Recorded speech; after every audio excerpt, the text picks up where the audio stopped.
Hello everybody, Chris here, and in this video I wanted to give you 10 reasons why LibreOffice is the best free office suite out there.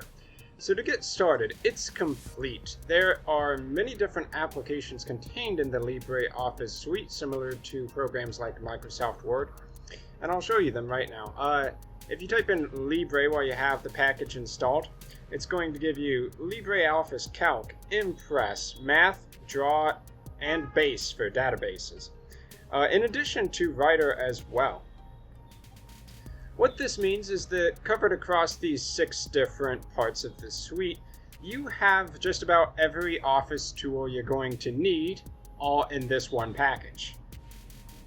Reason number 2, it's got a clean, easy to use interface. Look around at LibreOffice Writer, that's the one that most people are going to need to use, and most of the functionality that you're going to need is actually located on these first 2 toolbars, the standard toolbar and the formatting toolbar.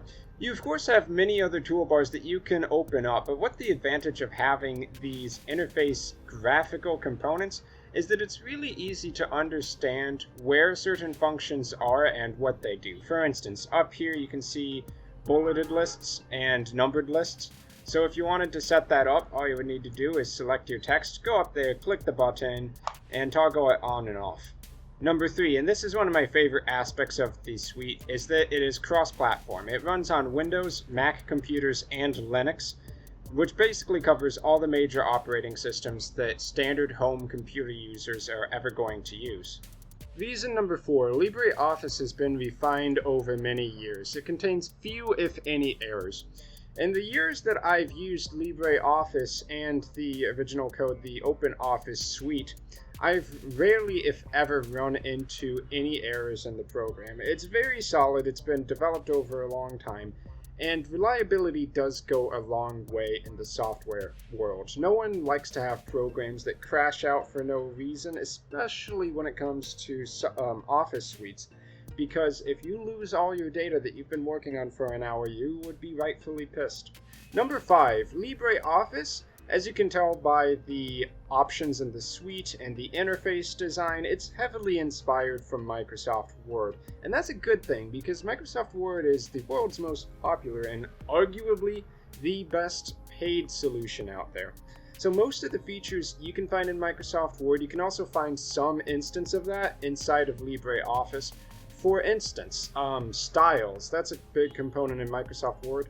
If you want certain parts of your document to adhere to a style and you change the style once and that affects every area of your document that's using that style, for instance, the title style, then you can actually set that up here in the formatting toolbar and update your pieces. So if I wanted to change this to a title, I would just click the drop down.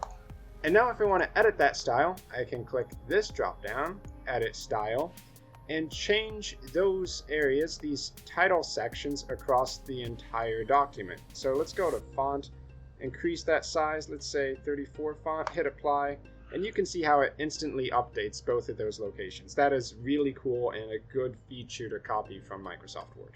Number 6, it's lightweight. It has a small file size download. Remember, 212 megabytes in modern software is small. But if you apply that to a piece of software that's actually really 6 programs in one, that's quite tiny. And in addition to that, it runs on pretty much anything. We can see the system requirements down here for the Windows version. It requires a Pentium 3 processor, 256 megabytes of RAM, and a max of 1.5 gigabytes of available hard drive space. That's recommended, of course, because you need to edit documents, so you want some space for that. And in addition to that, they recommend having a 1024 by 768 resolution. That's not required, but pretty much any modern monitor can support that amount of pixels. Number 7, LibreOffice is actually frequently updated. The last release, which I just went ahead and checked today, 5.2, it was last modified Saturday, July 30th, 2016. This is the end of August 31st, I believe, currently. So if the software was updated 30 days ago with its latest release, that's a pretty good sign that they're still working on it, they're still updating it, and in the future, if there are any problems, they're going to fix it.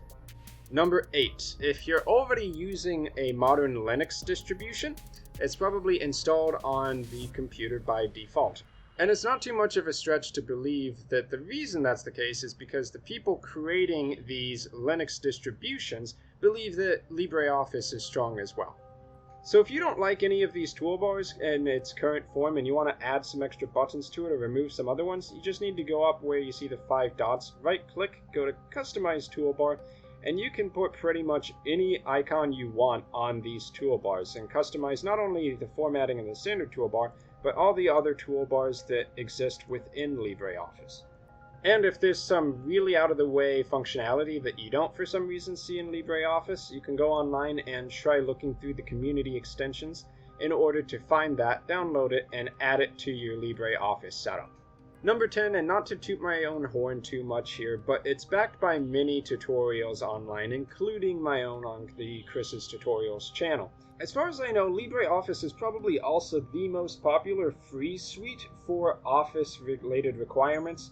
So, because it's popular, people are going to have a lot of written up documentation for it and a lot of videos that will help you out in getting started with this software. So rather than use a undocumented piece of software or one that's new, upcoming, and maybe buggy, I would say LibreOffice is probably the suite you want to go with if you're looking for a free Office suite. So I've been Chris, thanks for watching my video on why LibreOffice is the best free Office suite, and I'll see you in my future content.